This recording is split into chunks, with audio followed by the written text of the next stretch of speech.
Joining us live from Islamabad is journalist Javed Rana. We'll be discussing the latest from Palestine. Good to see you, Javed. Now, after a brief pause for polio vaccination, Israeli airstrikes resumed in Gaza, killing at least 43 and injuring 5 children near a hospital. What is your response to this escalation? Well, I think obviously there has never been led up to the escalation in Israeli aggression. This is nothing new. This is a clear, a kind of a pattern with which the apartheid state of Israel has been proceeding with. Rest of the things, I would say, is this is on parallel side, we have seen a bogey of so-called negotiation with the US president saying, no, it is a matter of days, the deal is going to be struck. But that was a bogey, and I think Hamas was rightly pointing out that these negotiations would lead us nowhere, because at the end of the day, Israel simply want to legalize its occupation of Gaza. They want to have their military presence, deployment of the military troops at Gaza-Egypt border. That has been at the heart of the problem. And in a similar fashion, they want the deployment of Israeli forces in different parts of Gaza to make it sure that it remains under the clutches of the apartheid state. So that has been at the heart of the problem in the negotiations. The point I'm trying to make is that this was a bogey, and the reason why Israel was basically taking time, partly there were domestic reasons. Israel wanted to let its own people to know that there is negotiations are going on and the hostage would be released. And on the other hand, it was hoodwinking Palestinians, it was hoodwinking the international community that there will be negotiation and this war will end. Israel simply does not want to end this war. Let's be clear about it.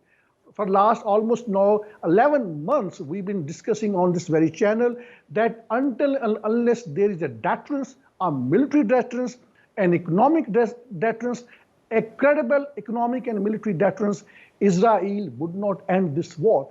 You may recall in May this year, the Turkish President Tayyip Erdogan rightly pointed out that Israel after Gaza would move to the West Bank. And they have moved to the West Bank. Jenin has been under attack. 80% roads of the Jenin in the West Bank, the occupied West Bank, 80% of the roads, those have been bulldozed. There is no passage to the hospitals. People are being killed there. 700-800 people have been killed there. 10,000 people have been made hostage. I don't call them prisoners because Israel is not a legitimate state. It's an apartheid state imposed by the West Americans, more particularly French and Britain, onto the Muslim population in the occupied Palestine. So I think in a broader picture, let's say that things clearly, the plan of a greater Israel is in action. President Tayyip Erdogan also pointed out the same thing, that Israel, along with other territories in the region, is also eyeing on the Turkish territory, Anatolia. So this would happen. People are not understanding this because they have almost occupied West Bank 23 square kilometer territory since October 7th, when Hamas launched a military operation against the apartheid state. There is a method in this madness we need to understand. They call it, Americans call it, in the past they used to call it as there's going to be new Middle East. And they have also coined a term along with Israel, constructive chaos. This is an old doctrine under which these regional countries have to be further divided into smaller states. And then Israel has to be here as a stronger policeman. So that is a bigger game which is going on. Let me say it, the plan of greater Israel is in full action. They are depopulating people in Gaza. They have started the same process in the occupied West Bank. The West Bank was supposed to be with the Palestinian Authority. Under the Oslo Accord, it has to be there. But it has not happened. It is again under occupation. And President Abbas is not understanding this. So when the West Bank is not safe, which was supposed to be safe, the Hamas is not there. There may be a skeleton presence of Hamas there. Why they have launched an attack? They are now basically destroying all the agricultural land of Palestinians, occupying their homes one after the others.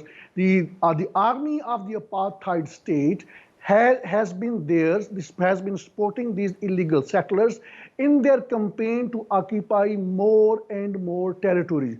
And let me say also this, that in the past, there have been credible reports suggesting that the property dealers from the UAE, they have been hands in glove with the apartheid state.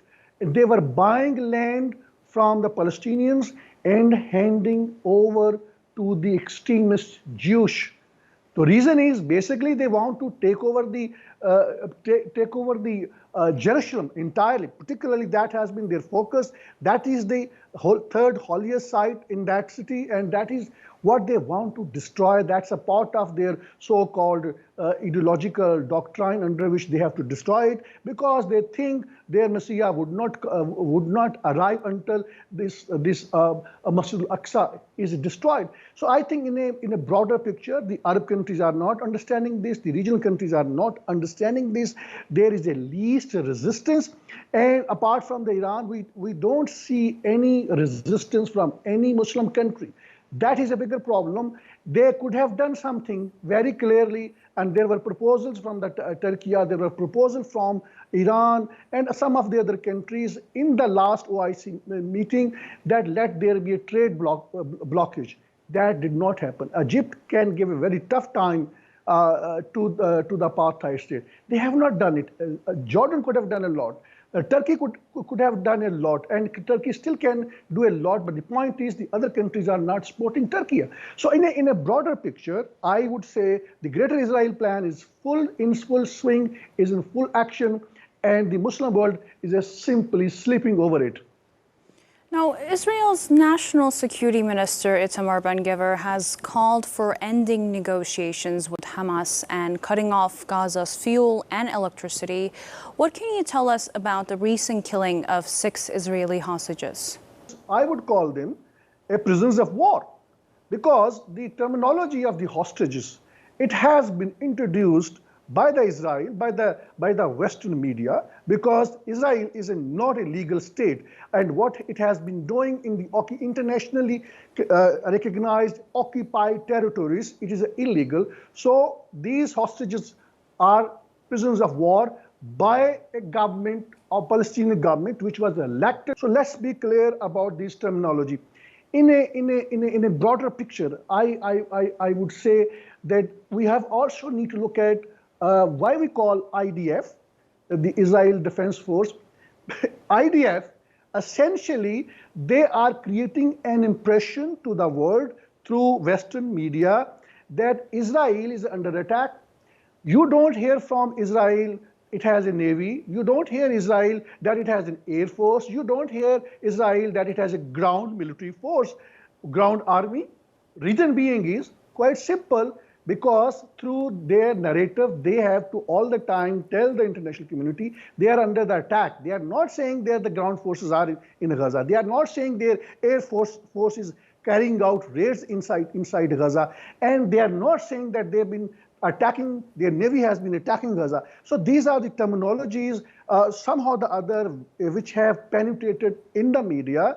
And it is an honest mistake that we all make. But again, in a broader picture, I think the kind of the picture that is developing right now, I would say that the situation is getting from bad to the worst. The very plan that Israel had to actually expel people from Gaza to the Egyptian side of the border, that has failed. Partly, Egypt refused to do that, and partly also because of the resilience of the Palestinian people in Gaza. They have done so at the cost of their life. Now, with 300,000 people protesting against Netanyahu's government on Sunday, how do you view Israel's political future? Well, the political future of Israel is more than that. I would say the political future of current Israeli Prime Minister Netanyahu has been at stake right from the day one. His survival lies by prolonging this war, by expanding this war with Iran, with Hezbollah, and also with the militant groups in the Yemen. So I think he has a success story. And now internationally, people have started understanding this method in the madness. Now we have to see that the political wave that we have seen, the pressure that we have seen in Israel, that is a temporary. It is the only bargaining chip that Hamas has to negotiate with. But Israel has been killing these prisoners of war one after the other, and trying to create a situation, blaming Hamas for their killing, but at the same time creating an environment inside Israel that since hostages are not there, so now we have to continue this war. I think this pressure is a more momentary.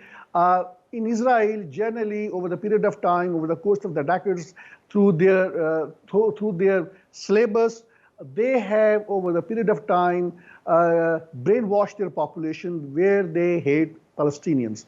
Now, because of these prisoners of war, I think they are quite under pressure. They are under pressure. They want some sort of negotiated deal. But the trouble is, the negotiations which we see now, many of these US officials, Hamas officials, and officials from the apartheid state shuttling from Israel to Egypt, shuttling from Egypt to Doha, that is just for the public consumption.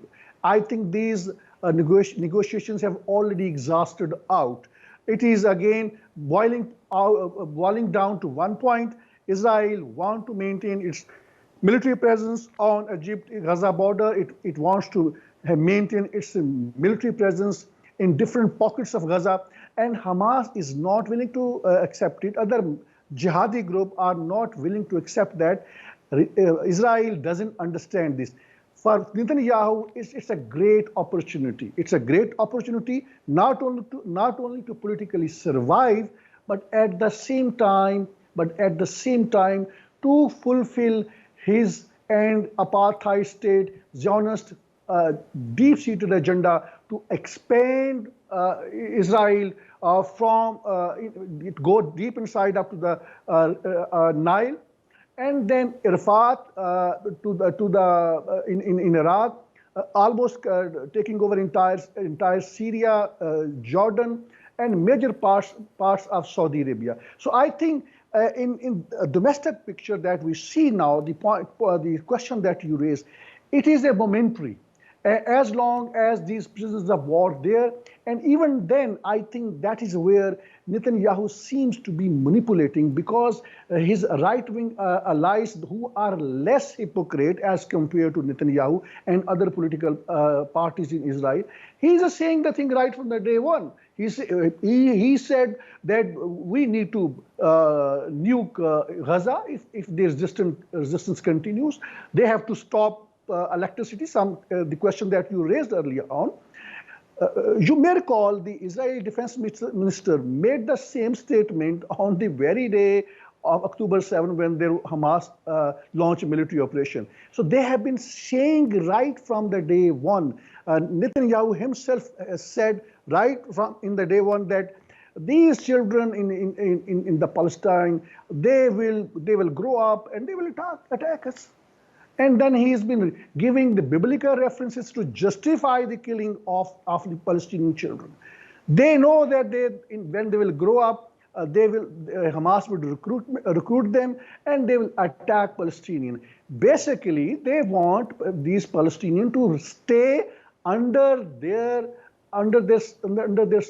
subordination. But since people in Palestine, they are not willing, so that is why they are depopulating them. Almost 4% population, more than 4% of population, either it has been disabled, mined, or it has been killed. More than 41,000 people have been killed. around 10 to 12,000 people are still under the rubble. Nearly 100,000 people are injured. Such a huge figure. Look at the double standard, maybe a very small word to actually reflect the hypocrisy, institutionalized hypocrisy of the West. President Putin, the Russian president, he was declared a war criminal by the international court, and then with the support of the West, Americans and the Europe. But when the proceedings started off, just initial proceedings started off, he is still Netanyahu and other actors have not been declared as an international criminal who is wanted. They were warned that there will be action against all these international entities who are administrating the justice. Reason is quite clear. Might is right. The ancient rule is still in place. West has been marketing itself that it is a country. These are the countries which speak for the freedom of expression, and they stand for freedom of association, liberty. But when it comes to the Muslim countries, they will attack them. They are least bothered about their freedom. Even they deprive them to freedom to survive and live. So all the support, these narrative that the now Americans are trying to build up, the British are trying to build up. They said we suspended some, particularly the Britain said that it has suspended 30 licenses. So it means nothing. Still more than 300 licenses are there to continue supplies of the weapons.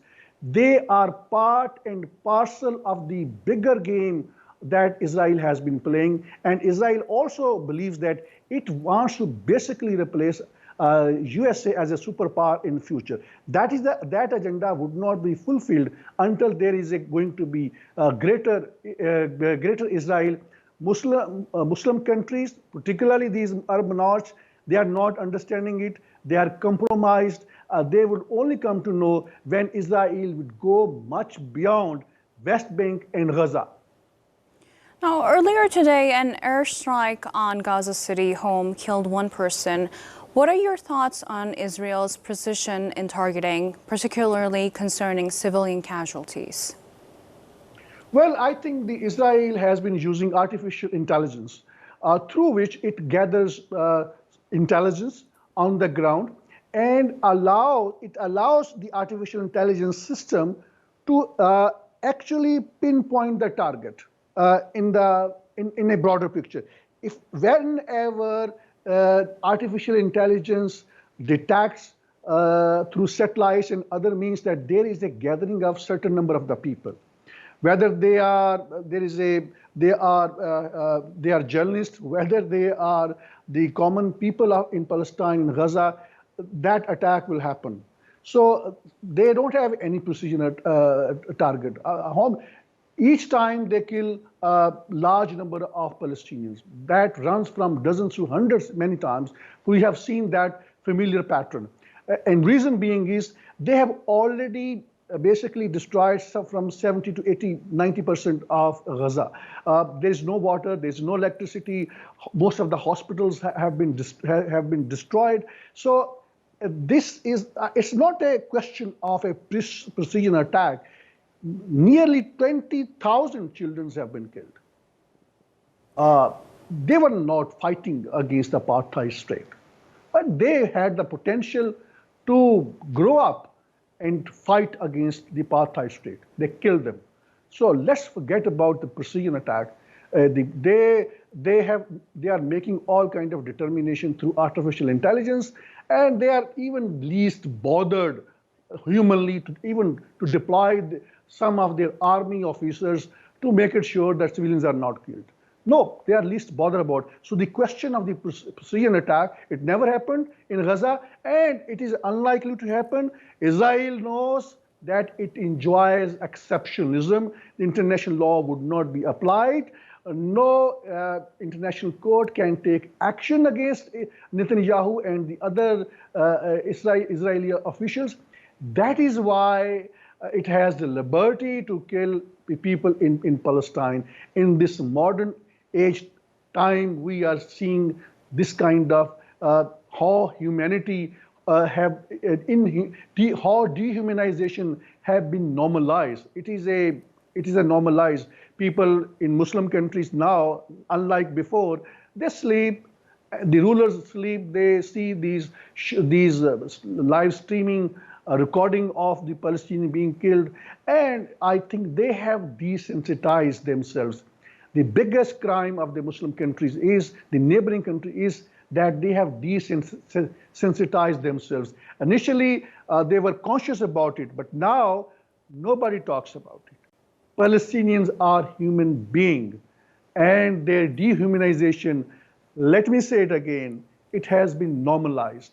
We have desensitized ourselves.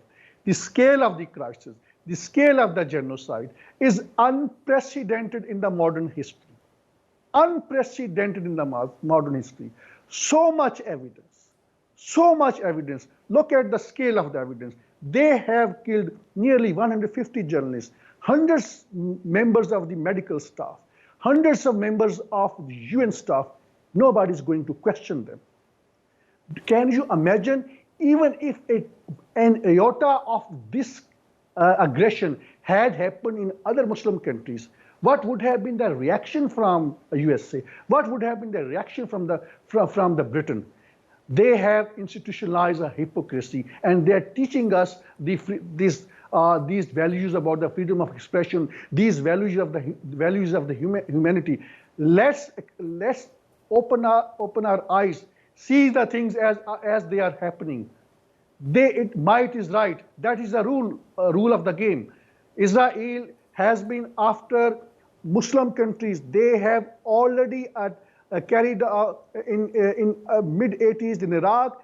They destroyed their nuclear installations. They are after Iran. They don't want Iran to have the nuclear weapons.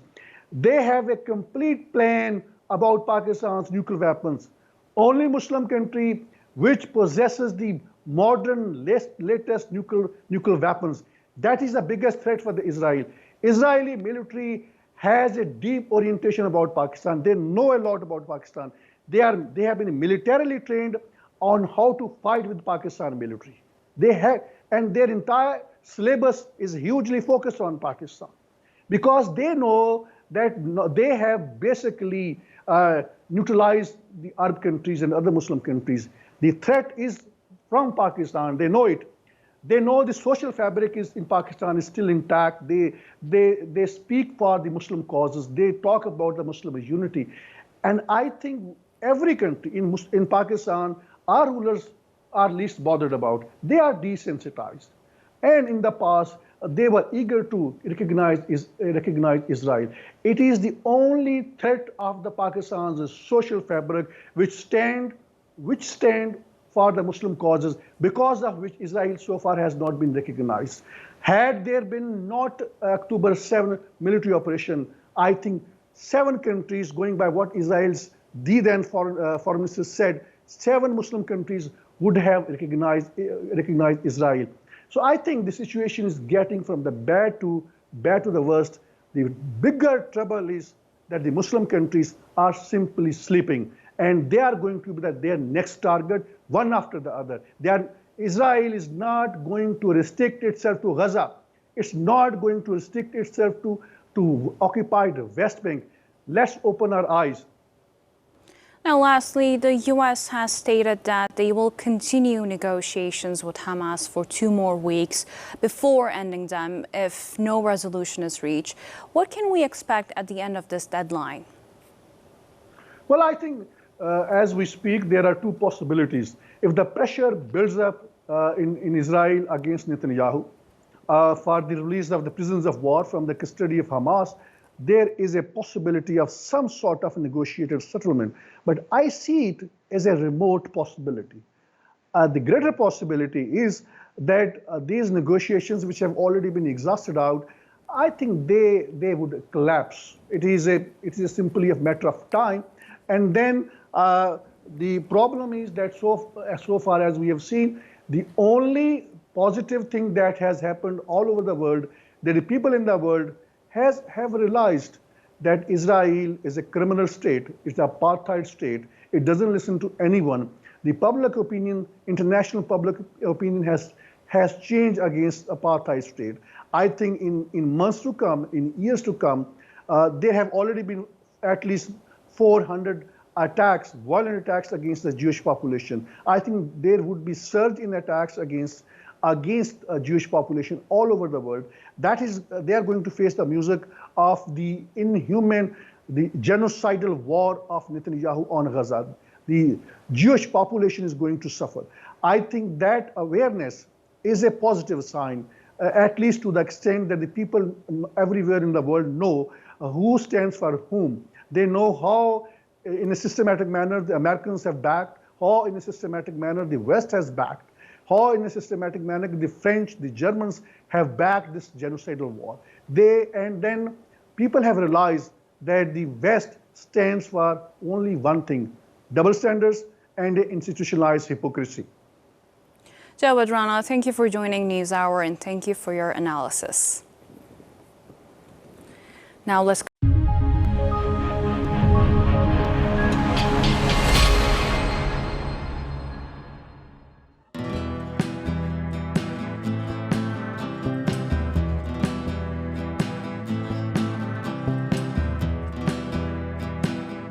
The growing tide of anti-Israel sentiments. What you see behind me is just tip of the iceberg of what is happening in the country. More than half of $52 billion black CIA budget is spent on espionage network in Pakistan. How would you handle it? The US has looked upon Pakistan as an ally at one point and then as an enemy at the same time. That is going to be the first legal reason on the basis of which he is going to be instantly ousted by the Supreme Court of Pakistan. Joining us live, Javed Rana, who's an expert on politics and geo-strategic issues. In the world politics, which is not being driven by any moral principle, it is being driven by the hard geo-strategic realities. In a broader picture, more countries would aspire to have nuclear weapons.